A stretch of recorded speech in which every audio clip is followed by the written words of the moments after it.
Achieve this stunning concrete using ColorWave Concrete Paver Stain. In sunset color. Step 1.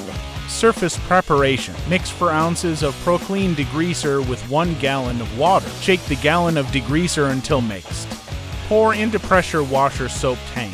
Pressure wash pavers with Proclean degreaser. Use a scrub brush to remove stubborn dirt. Mop up or use wet dry vac to pick up residue. Rinse surface with water until there's no more residue. Allow concrete to dry completely. Step 2.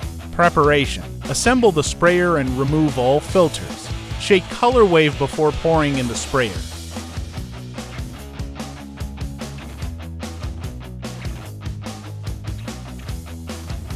Step 3. Application. Spray to coats in circular motions with overlaps. Shake the sprayer from side to side often.